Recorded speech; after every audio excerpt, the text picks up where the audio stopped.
Good evening, everyone. We are now on the six branches of philosophy. The six branches of philosophy is very important to know because this, without philosophy, without all these things, there will be no a strong foundation of the philosophy from the ancient Greece up to the contemporary period. It gives a very strong pillar or foundation to make this philosophy firm through the through through thick and thin of times, no, because as the time goes by, as the year goes by, there are plenty of challenges of the philosophers face. There are many peoples that wanted to defeat their thoughts and ideas because philosophers are defending themselves, no, because they are very they have a conviction, shall we say, they have a conviction to fight what they were thinking and what they believe that what is true, no. Okay, so to have a very strong foundation of the philosophy, these are the six branches of philosophy that we need to talk about. So the first one is metaphysics. Next one is epistemology. Third one, logic, ethics, aesthetics, and political philosophy. So let's dive in from the first one. In metaphysics. Metaphysics is a philosophical branch that studies reality, existence, the nature of being, the physical world, and the universe. So this is a type of philosophy which is very fundamental of all the philosophy because it studied the physical world, the natural world. They always talks about that this world that we live in is real. Do we really exist? Is the ground that we stood up is real, or is it a product of illusion? Okay. So the nature of being. Why is it all the things around us is moving?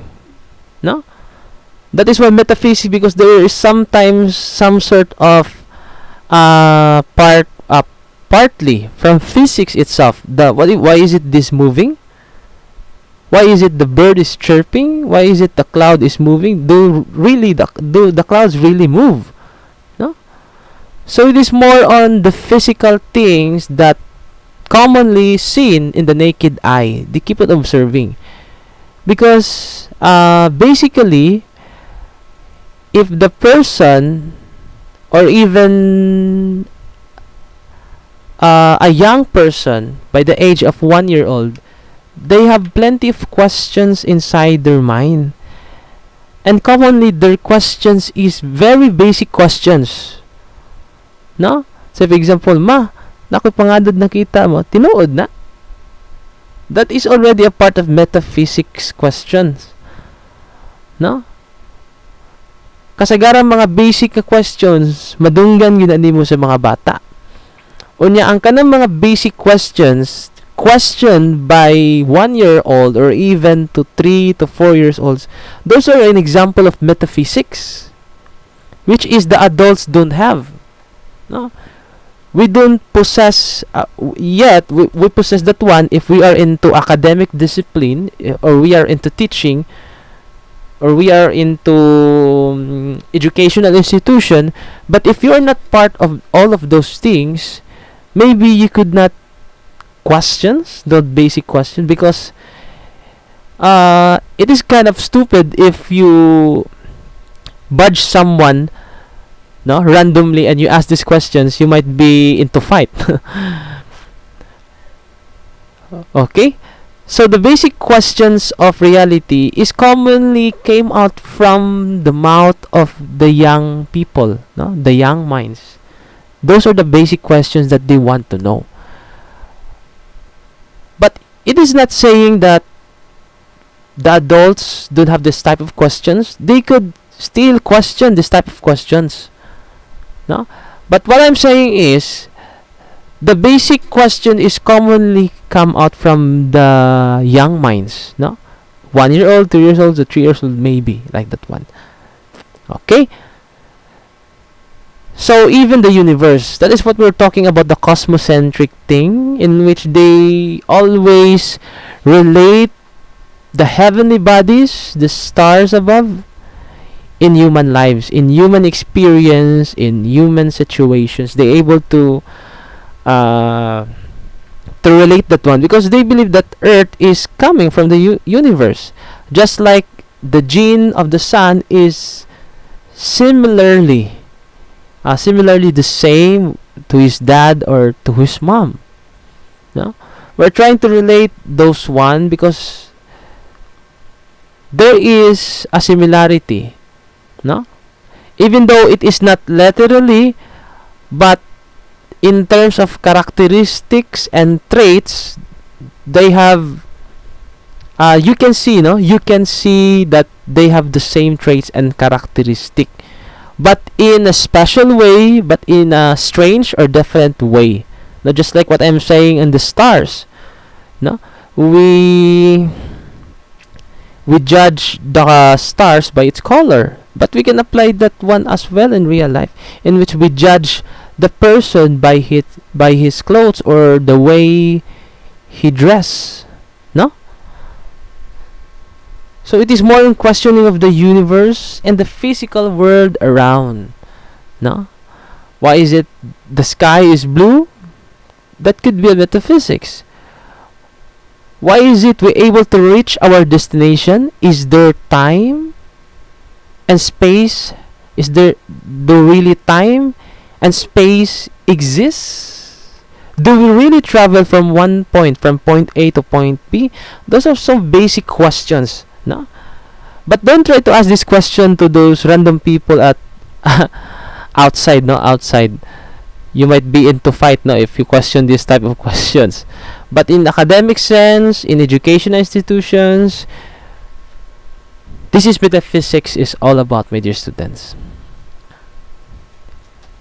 Okay, so we need to question all of those things.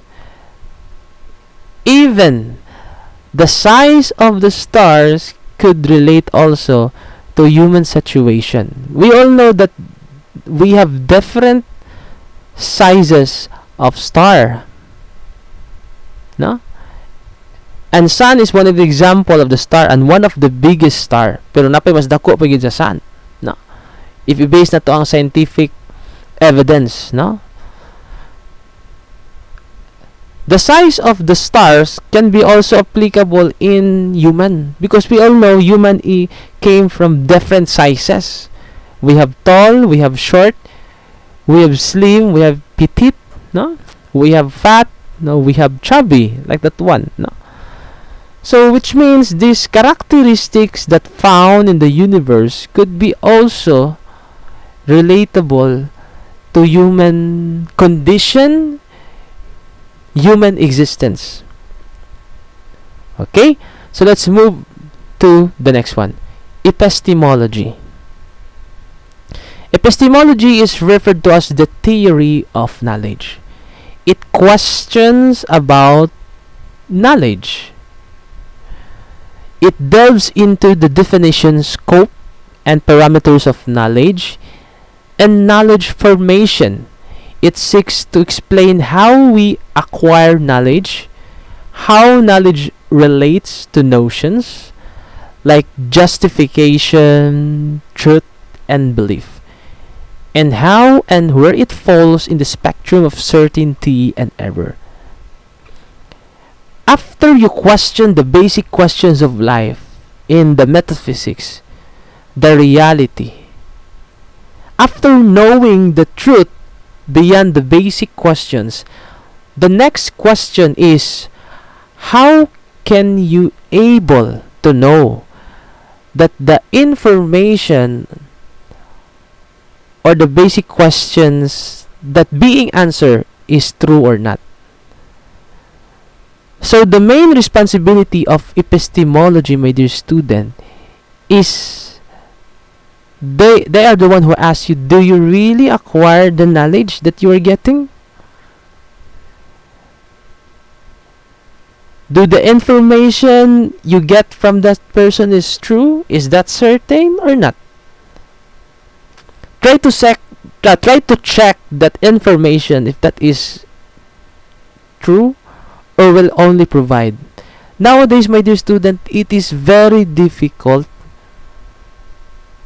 to believe someone, especially at the advent of the modern technology, in which fake news is very common in the social media nowadays. And we need to have these very important branches, epistemology. We need to use our critical thinking. We don't easily fall from the trap. No? We need to verify everything if we're really getting a credible source or not. If the source is available, don't easily discredit the source if the source is credible. So we need to check every time the information that we are getting, and don't easily gaslight and whitewash other people's mind. No? So dili respect my opinion, my dear student. We need to know if the information that we are getting is true or not. No? Okay? So we need to justify, no?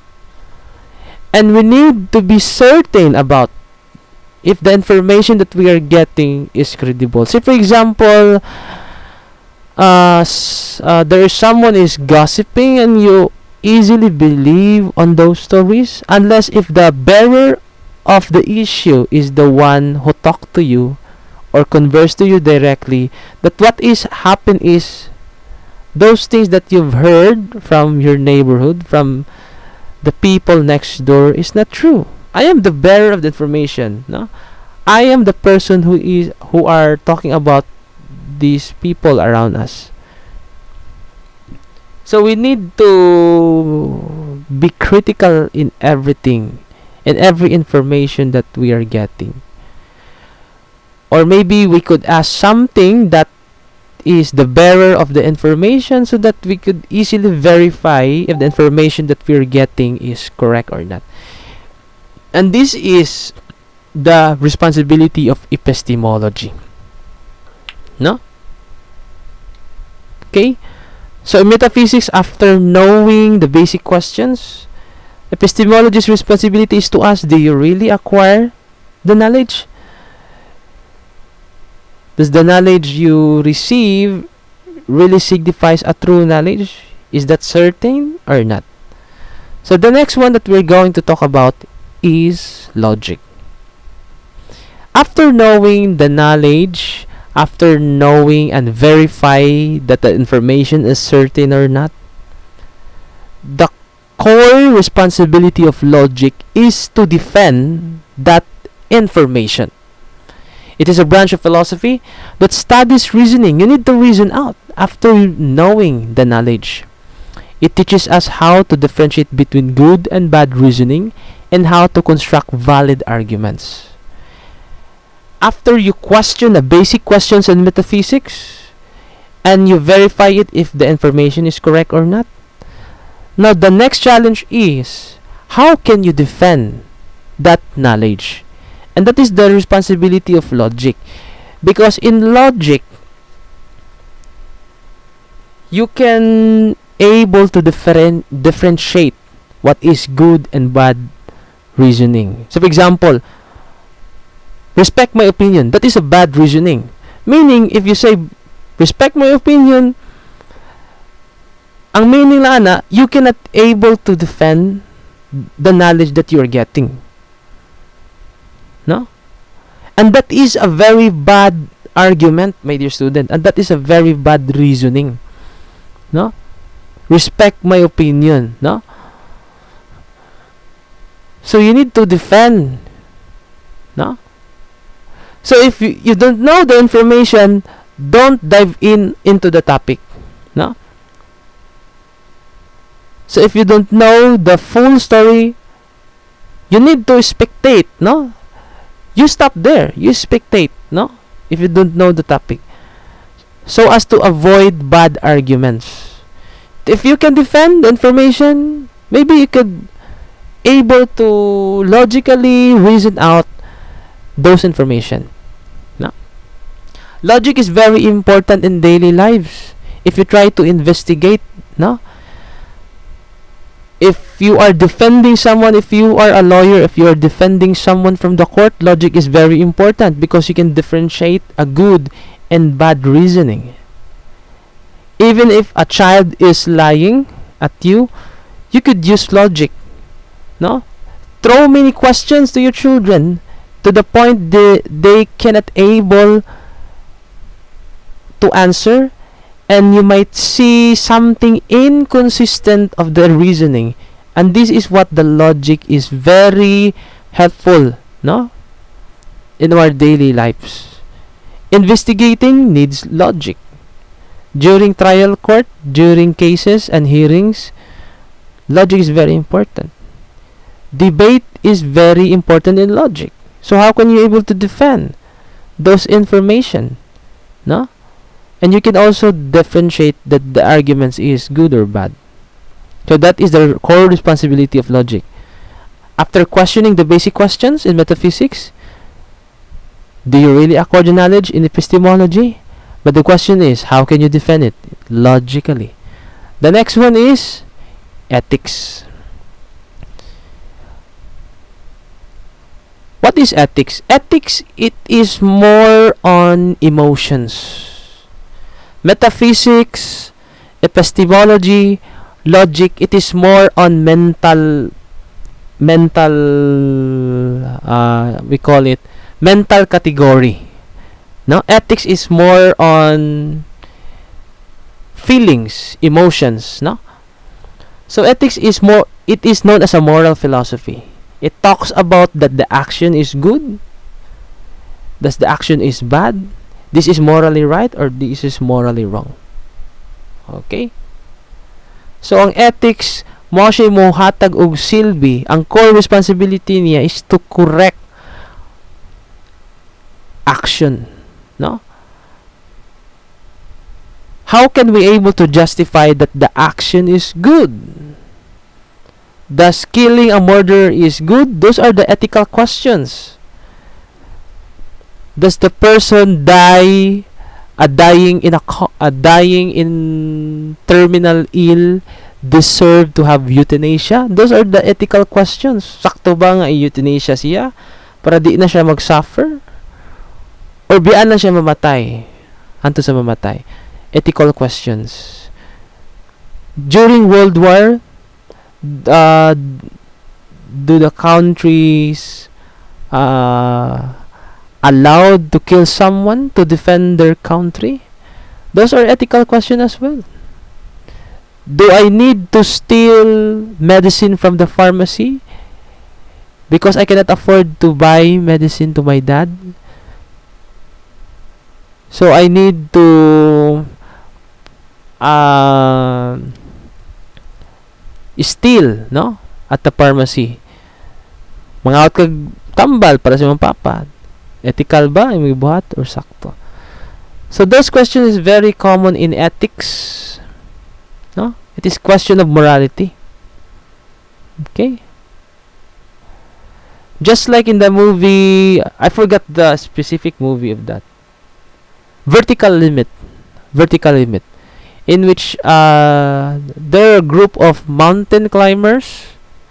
Then there is a specific event in which they accidentally not able to plug, no, a strong rope from the cliff, and then they hanging, no, from the cliff to make the weight lighter. The father said to his daughter, which is in the middle of the roof while his father is at below her, niingon siya nga putlan na lang, nakaron wala may choice, di man siya ganahan, so niingon ng uyab ato lang putlon para mugaan. So those the question of ethics, mugawas na sakto ba nga iyan lang patyon yung papa or ano. So ethics is very common in any mga questions ethics, no? Sakto ba ang pagpangawat, pero ang pagpangawat niya ay manghihatag ang tambas yung papa, no? So those are the ethical questions. Okay? Let's have aesthetics. Aesthetics is more on emotions and feelings as well. Ethics is related to beauty, art, and good taste. As we all know, aesthetics is a very common topic nowadays, my dear student. No? So I need to design my clothes because it is aesthetic. But we don't have any idea what aesthetic is all about. But aesthetic is one of the branches of philosophy. Okay?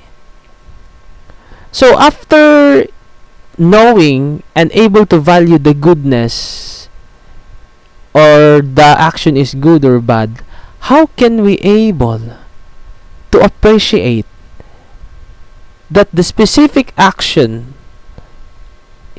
is well appreciated? So meaning ang ethics is kulang siya. Dapat siya, kung maayong sa kabutan, dapat well appreciated siya. No? Para makita sa tao, ma-value niya, ma-motivate siya. Okay. Say for example, you are a student. No? In terms of ethics, many students see you as a very hard-working student. But the problem is, they don't appreciate your there's some part of you that is lacking, which is very off, no? It needs motivation, because appreciation needs motivation. Maybe other people will support you. They know you that you are a good person, you are a diligent person, but the problem is no one support you. There is a lack of appreciation of the good things you did, no? The things that you did, that you are diligent, that you are working hard, that you are a type of person who is become a good leader. You're a good leader in a sense, but there is something off, there is something lacking. No one supported you. No?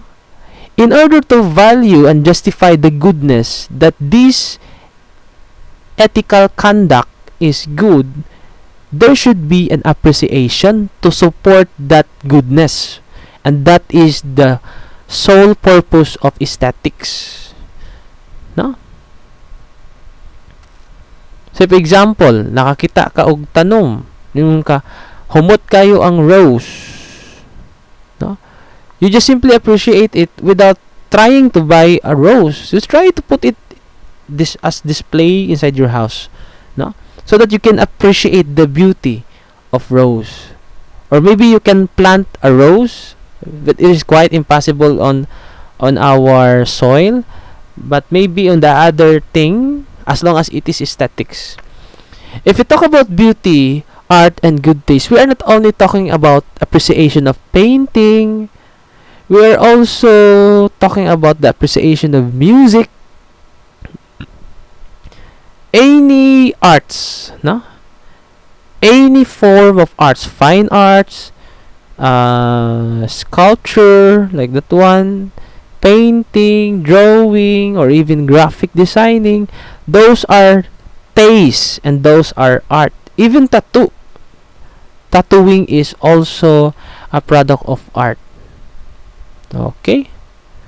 So this includes how we define art and how we feel when viewing art or witnessing beauty. How we judge works of art and how we form our tastes.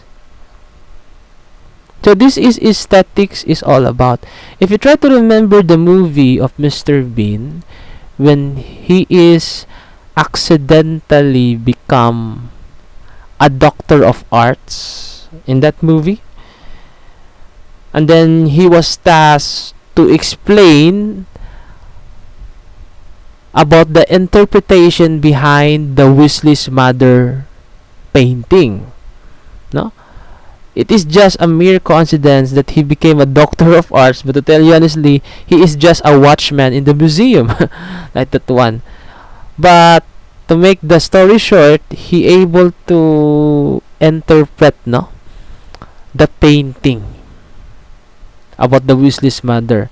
And the way he explained that one is considered as aesthetic, because as long as you're able to interpret painting, you're able to appreciate things even if you are not yet born during when the painting is done, no, you can still able to interpret it, because there is a story to tell behind all the paintings. Say for example, Wesley's mother. In the painting of Wesley's mother, you see that an old woman sitting on a chair and with a good posture, like that one. Imagine old woman sitting on a chair with a good posture. If you try to interpret that painting, you could say that this old woman is very patient woman. Try to imagine you can still maintain that posture for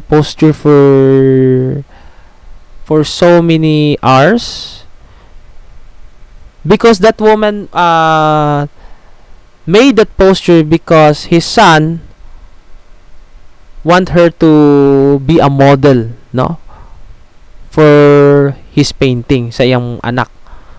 So ang anak ni Hangyo, although this is not literally happening, but behind the painting you could see that ang babay is naagi siya patience sa katiguang niya, makaposture siya pila ka oras para ma-paint lang siya ang anak, no?